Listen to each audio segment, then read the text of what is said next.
I knew something was off the second my boots hit the dirt. My name's Travis Langley, and 3 weeks ago, I inherited my dad's ranch 200 acres of open land outside of Pine Rock, Texas. My old man kept that land wild and free, just the way he liked it. But when I pulled up the gravel road after a 10-hour drive, I didn't see the old barn first. I saw a damn flagpole with a gleaming HOA logo flapping in the wind.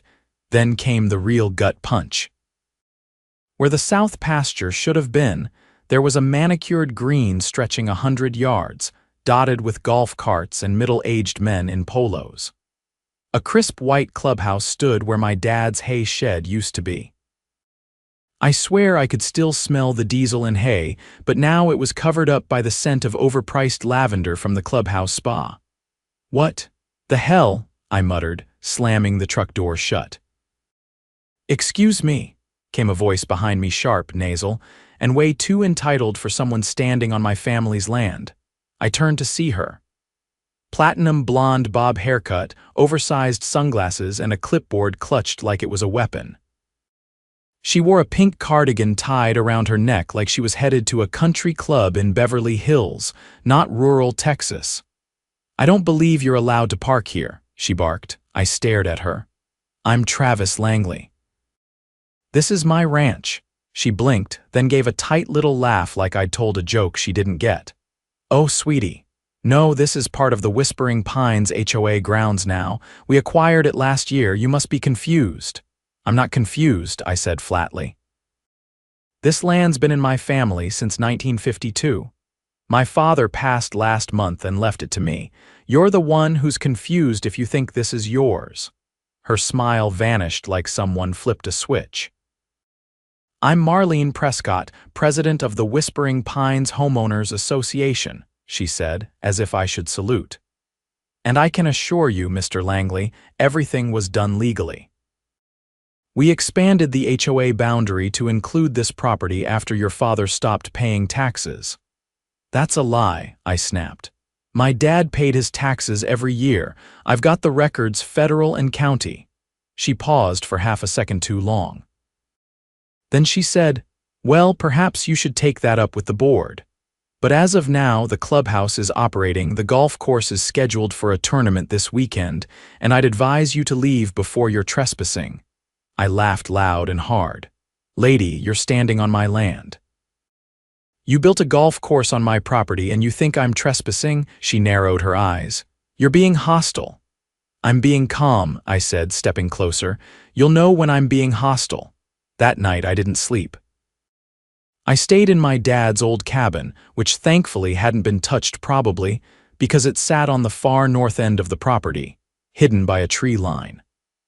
I dug through file boxes and found every tax record, deed, and survey my father had ever kept. And sure enough, every document confirmed the same thing. This land was ours, still zoned agricultural and never ever under HOA jurisdiction. So how the hell did they build a golf course and a clubhouse on it? The next morning, I walked the property line, snapping photos. The golf course extended nearly 50 acres into the ranch. The clubhouse had plumbing and electrical lines illegally installed through our land. And the kicker? They'd bulldozed the old pond and filled it in to build a damn parking lot. By mid-afternoon, I was at the county recorder's office. The clerk, a guy named Wade, nearly choked on his coffee when I showed him the map. "Wait, they built all this. That's not HOA land," he said. "Langley Ranch was never annexed. There's no record of any boundary expansion." I grinned. "That's what I thought." Wade leaned in. "You didn't hear this from me, but Marlene Prescott's got a cousin in zoning. There've been complaints before, quiet ones. Folks too scared to push back." "Not me," I said. "I'm not scared." I left the office with copies of every zoning map and boundary record I could carry. That night, I set up trail cams around the property. If they were sneaking around at night, moving stakes or destroying evidence, I'd catch them. Marlene thought she could steamroll a Langley. She had no idea who she was dealing with. HOA story, HOA stories, Homeowners Association stories. By the third day, I'd filled 2 full legal pads with notes, coordinates, timestamps, and a list of license plates from the trail cams. I wasn't just gathering evidence, I was building a case. The kind you don't walk away from with a fine and a slap on the wrist. Late that afternoon, I drove to the Pine Rock Planning Commission, not the zoning office. I'd already hit that. This was the records vault where every permit, blueprint, and public notice was stored. The clerk, a thin man with a wandering eye and a habit of clearing his throat every 10 seconds, led me into the back. I gave him the parcel number and waited while he sifted through filing drawers. After 10 minutes, he emerged with a slim folder. "This is all we've got on that parcel," he said. I opened it. 2 pages.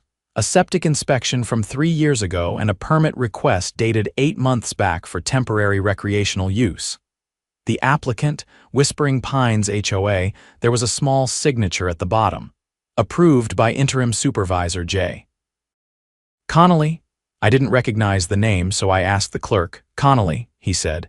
"He filled in for about 3 weeks last summer. Real short stint, something about a family emergency, haven't seen him since." I took a photo of the permit and made a mental note.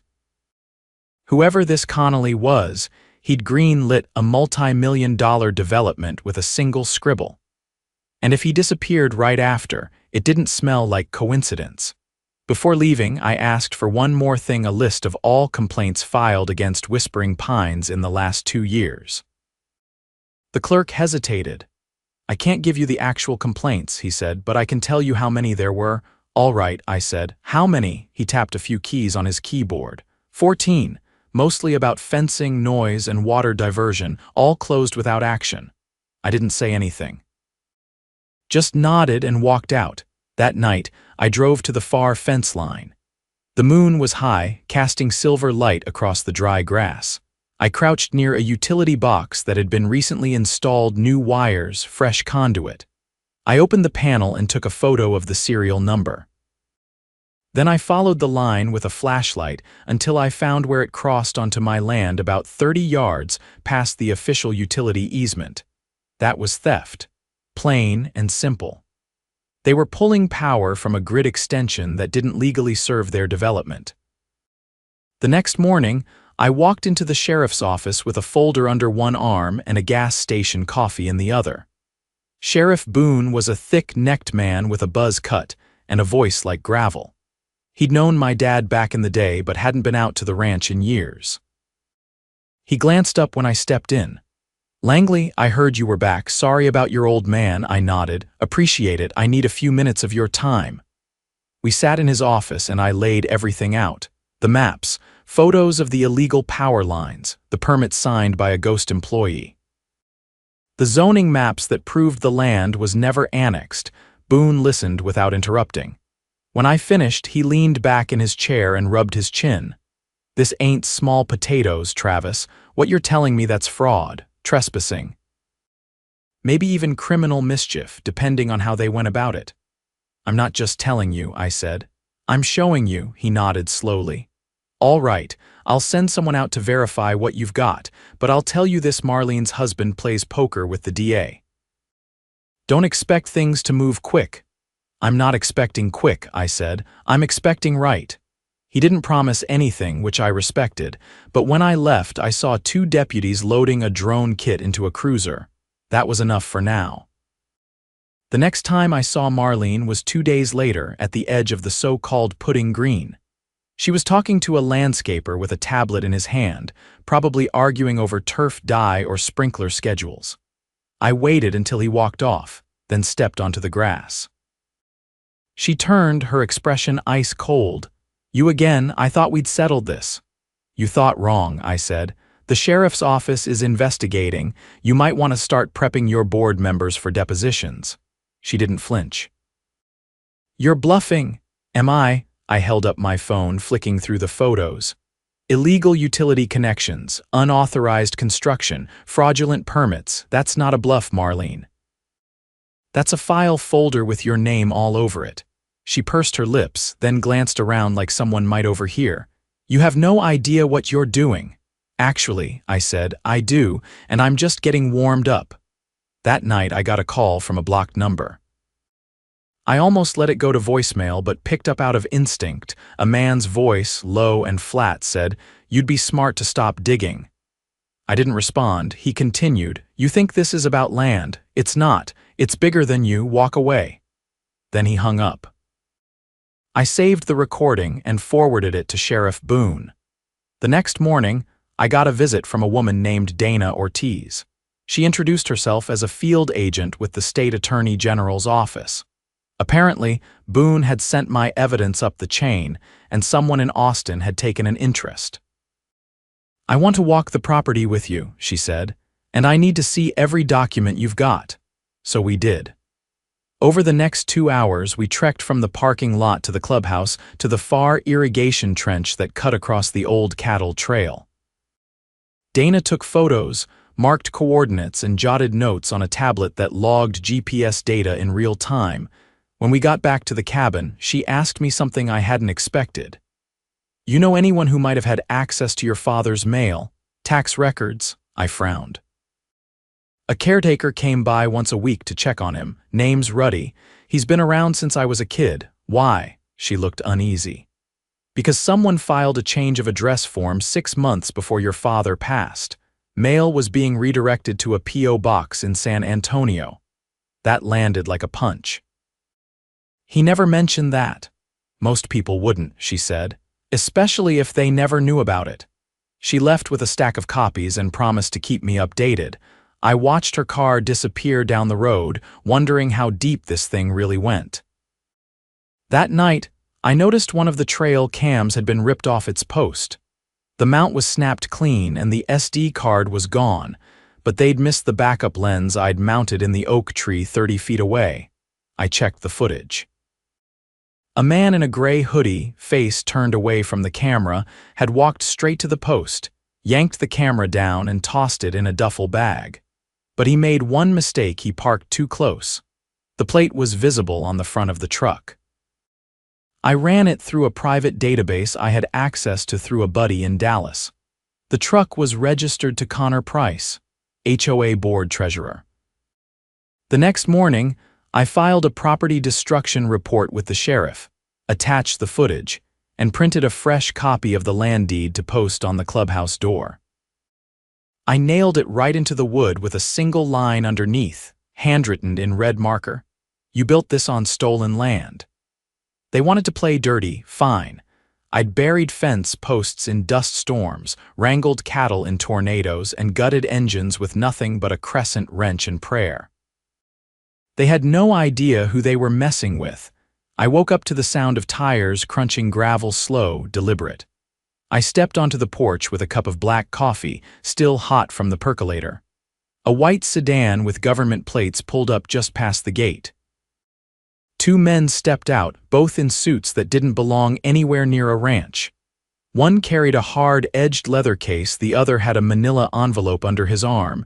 "You Travis Langley?" the taller one asked. I nodded. "That's right." He flashed a badge with the state seal. "Special Investigator Royce, Public Integrity Bureau. This is Agent McClintock from the Financial Crimes Division." I motioned them inside. They didn't waste time on pleasantries. McClintock opened the envelope and slid a copy of a forged deed across the table. "This was filed with the county clerk's office under your father's name 4 months before he passed," he said. I studied it closely. The signature wasn't even close to my dad's. The notary stamp was from a firm based out of Houston, 150 miles away. There was no way he'd driven that far, especially not in the condition he was in during that time. Royce pointed to the corner. "That's the notary's ID. Belongs to someone named Darcy Lynn Evers. She filed a statement 2 days ago saying she'd never met your father. Claimed she was paid to stamp a stack of documents by a man named Carlton Baines." "Who's that?" I asked. "Real estate acquisitions consultant. Works under Whispering Pines Development Trust, which, surprise, shares a board with your HOA and Baines. He's under investigation in 2 other counties for similar schemes." I leaned back in my chair. "So they forged a deed, ran a shady permit through a temp supervisor, and built a luxury setup on top of it." Royce nodded. "The clubhouse and golf course were collateral." They've been using them to qualify for community infrastructure grants meant for underserved rural developments. That's federal money, Langley. We're talking wire fraud, not just zoning violations. McClintock added, we've already frozen one of their accounts and traced over $400,000 in redirected funds. There are signs of money laundering through shell vendors' landscaping companies that don't exist, consulting fees paid to offshore banks. We're going to need your cooperation going forward. You've got it, I said.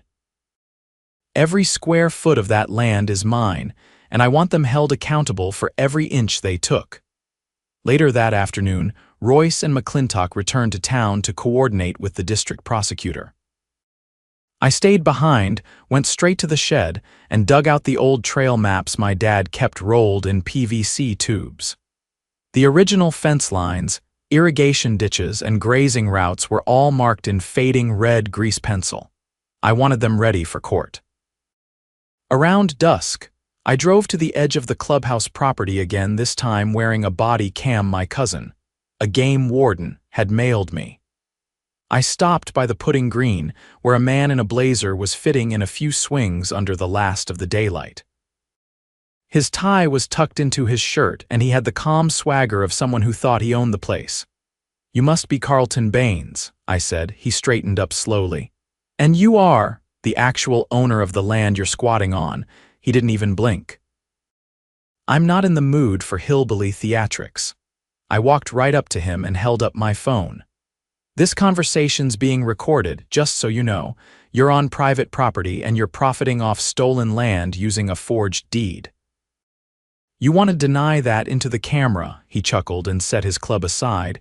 You've got no idea what kind of people you're playing with. You're right, I said, but the Texas Attorney General's office does. And so does the FBI's white-collar crimes unit, who got tipped off about your grant fraud 3 days ago. His jaw tightened just slightly. I lowered my voice. You think you're the first slick-haired developer to try pulling a land grab on a legacy ranch. You're not even original. He turned and walked off without another word. I filmed every step until he disappeared around the back of the clubhouse.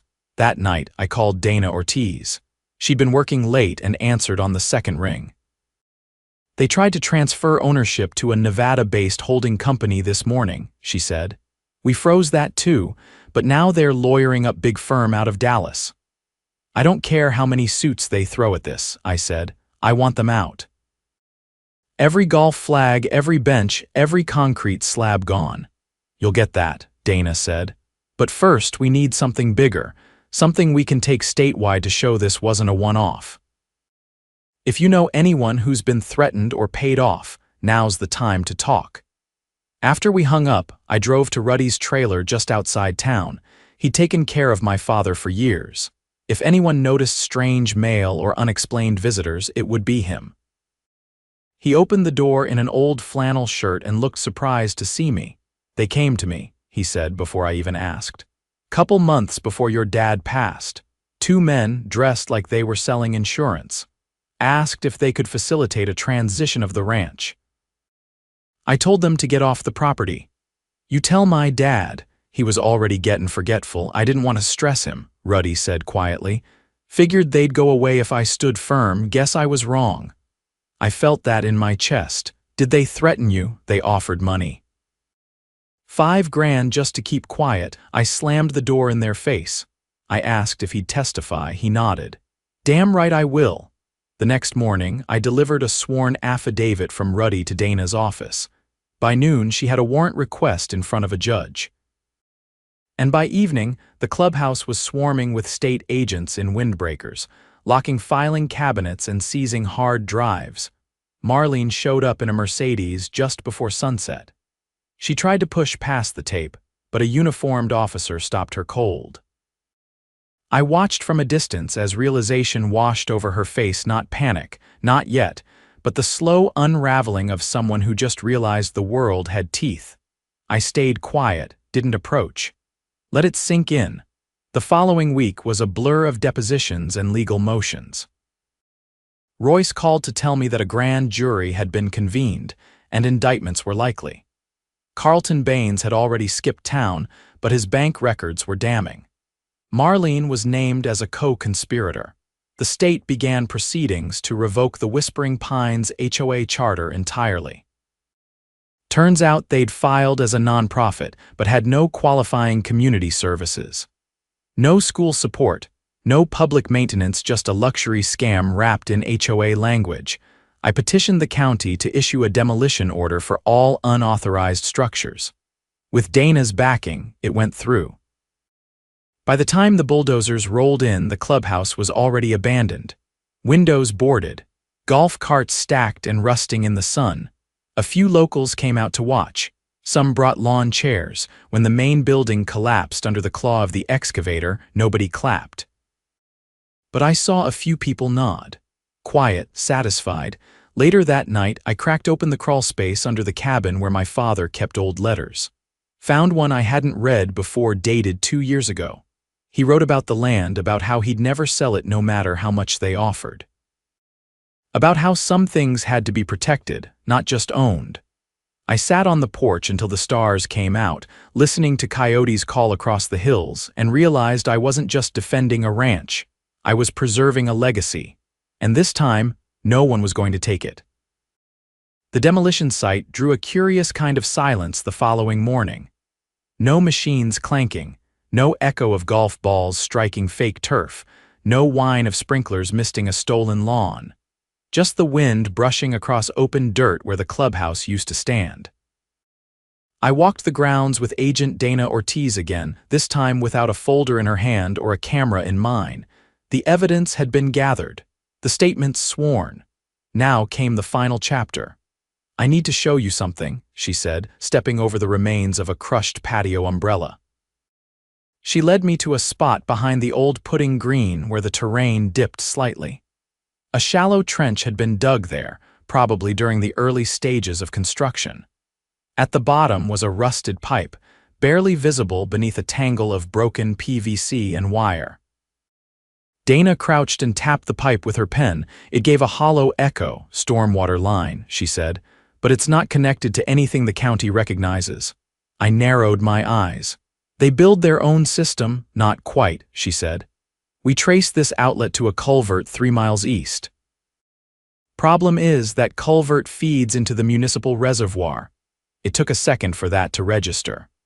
They were dumping runoff into the town's water supply, unfiltered," she said, "and the turf chemicals used on that course, high nitrogen content. Banned in this county since the drought ordinance 5 years ago." A slow anger settled in me. Not the kind that comes with shouting, the kind that hardens your jaw and makes your pulse drum in your ears. "People drink from that reservoir," Dana stood. "We've already notified the health department. They're running tests now. If the contamination levels match what we suspect, this isn't just zoning fraud anymore, it's criminal negligence." I followed her back to the edge of what used to be the parking lot. She paused before getting into her car. "There's one more thing," she said. "The phony deed. We tied the notary's payment to a shell company funded by a PAC. That PAC is registered to a man named Ellis Corbin. The name meant nothing to me. He's a political consultant," Dana added. "Used to work for energy firms. Now he's on retainer for several private development groups, including one that tried to buy your father's land 3 years ago. He's been orchestrating these land grabs all over the state." I crossed my arms. "So this wasn't just about a golf course?" "No," she said. "It was about water rights. Your property sits on the largest undeveloped aquifer access in the county. They didn't care about putting greens. They wanted the subsurface rights. So they built a pretend community to cover their real goal," I said. Dana nodded. "And now that we've laid it out for the state attorney, we're moving forward with racketeering charges. Wire fraud, conspiracy, environmental violations, the whole thing." I watched her drive off before walking the perimeter one last time. I stopped near the spot where Marlene had once barked at me like I didn't belong. Now, the only thing standing there was a cracked walkway leading to nothing. Later that week, I got a subpoena to appear before the grand jury. I wore my father's old blazer, the one he had worn to church and funerals and nowhere else. When I took the stand, I spoke slow and clear. I didn't dress it up. I told them what I saw, what I had found, and what my father would have never allowed. They asked about the threats. About the call I got from the anonymous number. Royce had traced it to a burner phone purchased in Dallas 2 days before that night. The store clerk had ID'd Carlton Baines from a photo lineup. A week later, the indictments came through 6 in total. Marlene Prescott, Carlton Baines. The fake notary, 2 HOA board members, and Ellis Corbin. The charges ranged from fraud to reckless endangerment, all backed by a pile of evidence so high it could have filled a courtroom wall. The health department confirmed elevated nitrate levels in the reservoir, and the county issued a boil notice that same day. Angry residents flooded the town hall, demanding answers. For once, I wasn't the one banging on the door. I returned home to find a letter nailed to my gate. It wasn't a threat this time. It was a petition. 17 signatures from nearby ranchers and homeowners asking me to help form a rural land trust. Not an HOA, a real trust, one that protected parcels from future development and gave landowners legal leverage to push back against corporate encroachment. I called a meeting the next day. 30 people showed up, more than I expected. Some brought folding chairs. Others stood under the oaks out back. We don't need another organization telling us what color to paint our barns, I told them. We need a shield, something that locks this land down and leaves it to our kids the way it was left to us. They agreed, unanimously. We filed the paperwork within the month. The Pine Rock Land Trust, no dues, no board elections. Just a charter that bound us together and kept our land from becoming another casualty in a long-running game of buy, fake, and sell.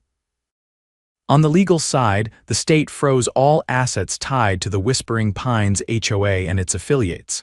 The golf course was officially condemned, and the remaining equipment sold at auction. I bought nothing. I didn't want a single reminder of their stain on my soil. As for Marlene, she eventually struck a plea deal. 2 years probation, a ban from serving on any residential board in the state, and a fine that drained her savings. I heard she moved to Arizona. No one sent her off. Carlton Baines wasn't so lucky. He fought the charges and lost. Wire fraud and environmental violations carried real weight in front of a jury. He got 5 years with no chance of early release. Ellis Corbin vanished before the FBI could bring him in, but his name was now on every watch list from here to the Canadian border. Dana promised me they'd get him. I believed her. The kind of people who think they can take what isn't theirs always leave a trail eventually. The ranch is quiet again. I rebuilt the fence line by hand, 1 post at a time. Ruddy helps out when he can. The cattle are back, and the pond's been restored thanks to a grant from the state's Environmental Recovery Fund. Funny how the government moves fast when it's cleaning up its own mess. I found my father's old branding iron last week, buried beneath a pile of cedar planks in the barn. It took some work to get the rust off, but when I fired it up and pressed it to the post at the north gate, the old mark burned clear and strong. Langley Ranch still here, still ours. And now protected in a way it never was before, not by threat, not by force, but by truth, vigilance, and a community that finally stood up and said no more. They came for our land with lies and papers. We answered with facts, fire, and the law, and that was the last time anyone tried to steal a single acre from Pine Rock.